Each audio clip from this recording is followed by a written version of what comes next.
Attention. Henri Dess, la reprise de Born to Be Alive. Patrick Hernandez, installez-vous. Marlène, qui est au Miss France hier. Henri Dess. Comme vous voulez, mettez-vous comme vous voulez. C'est la star. Geneviève, on est à la télé là, vous dites à Guy, c'est bien le truc du jury. Vous savez que ça passe. Hein. Oui, je sais. Bah, je suis en train d'accueillir Marlène. J'ai même pas eu le plaisir de la saluer hier soir. Voilà, vous vous ramenez hier, Marlène, hein, au Miss France. Vous avez vu la chronique de Guy? Marlène, vous avez une question à poser à Miss France. Oui. Ah, voilà, ça sera pour tout à l'heure. Allez-y, pardon, j'allais vous couper. Non, et la question depuis hier, elle a dû arriver. Non, je ne pouvais pas. Vous savez, c'est très difficile parce que ce sont des très jeunes filles.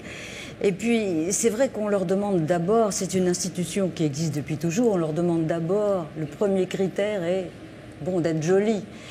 Et c'est vrai, heureusement qu'on leur demande. À 20 ans, qu'est-ce que vous voulez? Et puis, oui, mais quand il en reste. C'est de vous dont on parlait. Ouais. C'est de vous, de votre difficulté à poser la question hier. Oui, mais c'est très difficile, je n'ai pas su. Voilà. Pas su.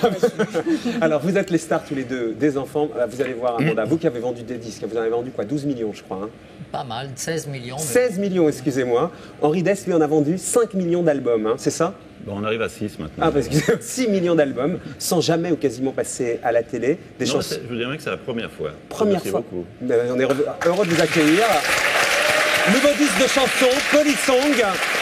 L'Olympia du 14 au 24 décembre prochain et 7 et 8 janvier. Et puis vous, Marlène, alors là, c'est plus qu'une reconversion réussie.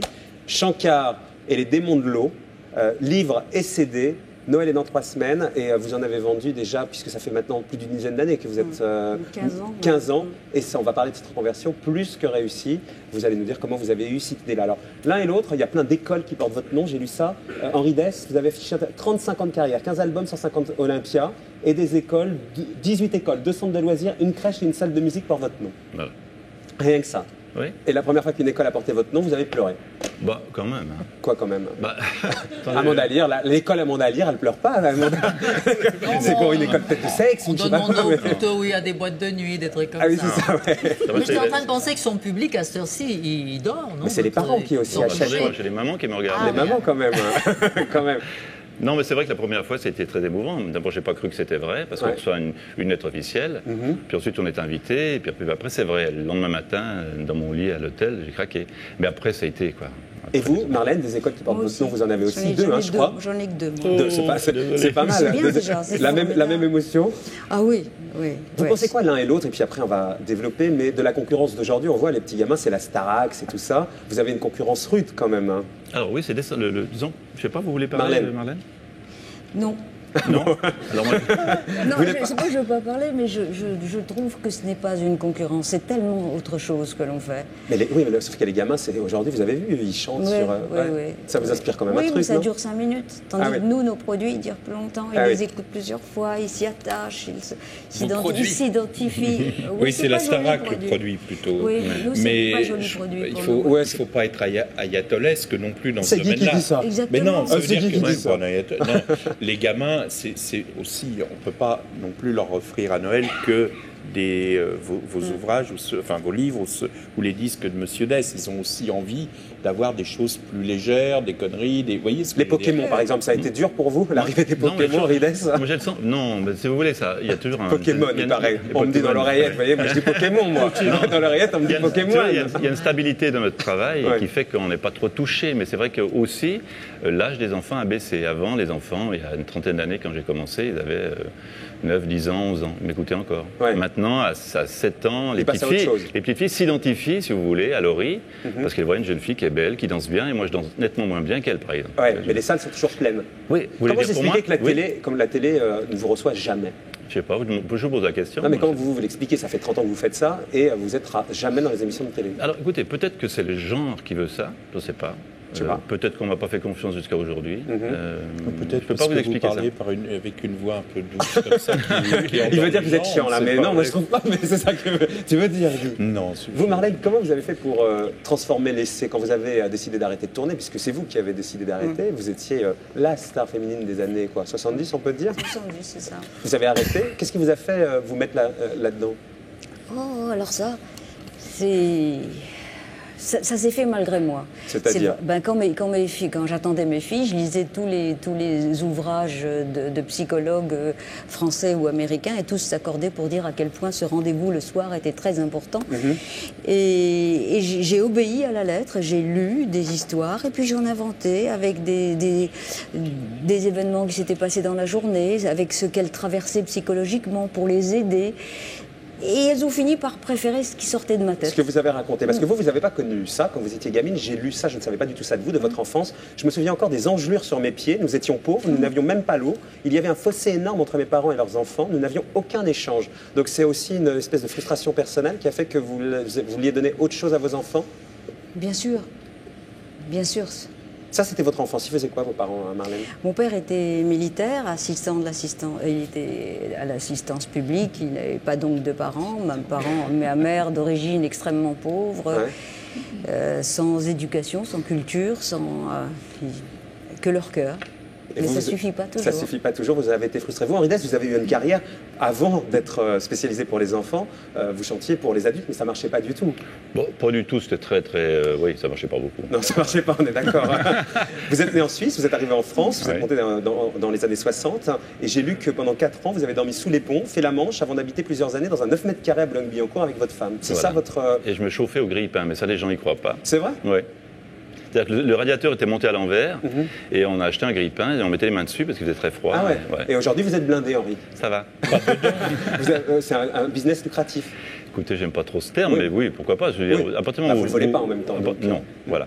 À partir du moment où vous vendez des disques, c'est forcément ce qu'on appelle un business. Oui, mais moi, je ne le prends pas comme ça. Moi, je pense que je suis un artisan. Et un artisan, il fait une chanson avec un crayon, une gomme, une guitare, un bout de papier. Puis après, ça tombe, ça se pose sur un support. Ce support est écouté par des gens, ils ont envie de l'acheter, ils l'achètent. Voilà.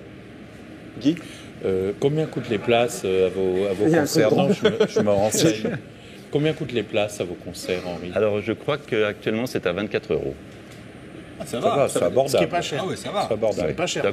On tient compte du fait que les gens viennent en famille, qui sont souvent 3, 4 ou 5, et que si on se met à faire les mêmes prix que font les autres artistes, ça devient délirant. Et c'est vrai que nous, on a un peu les mêmes contraintes. C'est le côté suisse ou c'est le côté vous adressez aux enfants? Vous êtes tout doux. Je parle trop doucement? Ah oui, vous parlez il parle pas vite, tout doux. Henri, j'ai écouté votre album.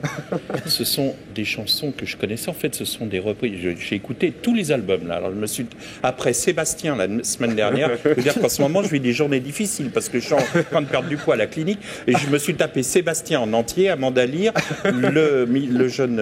Les films de Clamara Morgan, notre fois. Oui, bon là ça a été... C'est dur, hein. C'est plus facile. Et j'ai écouté votre album. Sérieusement, ce sont des chansons, ce sont des standards, on peut dire, que vous avez adaptés. Hein. Des standards pour ceux qui sont de la génération de la fin des années 70, on va dire, des standards américains de l'époque qu'on a entendus chez les chanteurs américains et tout ça. C'est étonnant, c'est une envie de partager ça. Et c'est votre musique, j'imagine. C'est la musique de votre époque. Oui, c'est pas ma musique, c'est la musique que j'écoutais aussi, on est d'accord. C'est aussi la musique de mon époque. Et l'idée qui est venue de l'arrangeur d'ailleurs du disque, qui s'appelle Jean-Marie Lowe, était de faire justement des adaptations en français de ces chansons-là, pour les enfants, pour le jeune public, pour les familles, disons plutôt. Et l'idée aussi, c'était de trouver Je regrette, Marco, d'avoir posé une question. Non, c'est la dessin qui me fait rire. Moi, je suis fan d'Henri, mais je ne porterai pas vraiment la même chemise que lui. Elle est pas mal, sa chemise. Elle est belle. Elle est belle, votre chemise.